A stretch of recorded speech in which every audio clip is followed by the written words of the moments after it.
Magandang araw po sa inyo mga kaibigan. Nandito na naman po si Bimbo TV. Wow! Medyo malungkot po yung tispan natin dahil wala pong isda. Pero bibilan po natin ang isda yan. Wow! Paminsan-minsan nakakalabas rin tayo ng ating bahay. Pakamisalayan natin ang ganda ng kapaligiran. Lalo na kung asawa mo ay inaaway tayo. Huwag tayong pumatol sa misis nating bungangera. Ang pinakadabis ay lumabas muna tayo ng bahay. Wag sa kabilang bahay. Masama yun. Labas ka kaysa sa makipagtalo pa tayo sa ating misis. Kasi daig pa rin na yung mga bugado. Pag nasa labas na tayo, tapos na ang usapan. Kaya sa labas mo, wala ang lahat ng stress mo. Dahil malilibang ka sa mga makikita mo.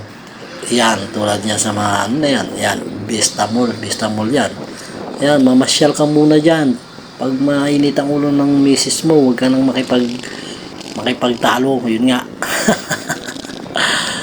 Yan, ganun ang dapat natin gawin para kung sakaling yan dyan nagkakahiwalay ang mag-asawa dahil paggalting isa, sasabayan mo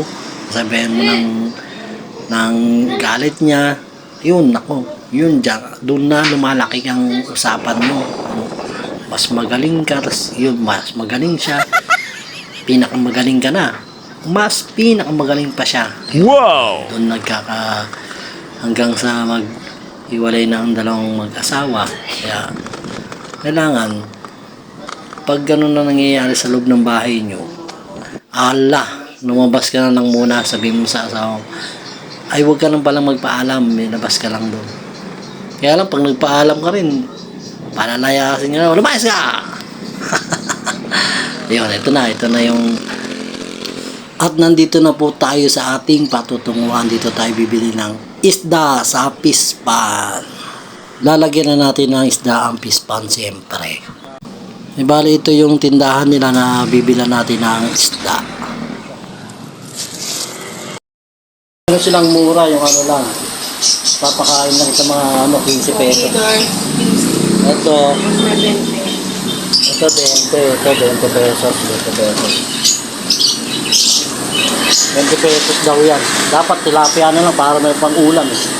Gave you too much, too fast. Do I just have to tell myself?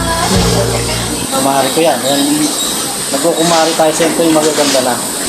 Yeah, boy! Gurami. Itong gurami, malaki, no? Magkano yung gurami? 80 yung gurami, no? Grabe, mahal pala ng isda. Hindi ka na lang ng tilapia para pag lumak siya, makakain mo ito.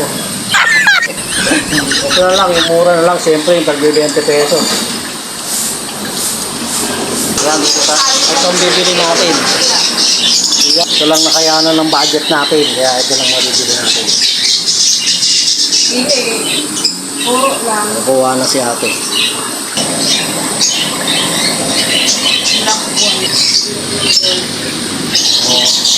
Okay. Ito na yung isda.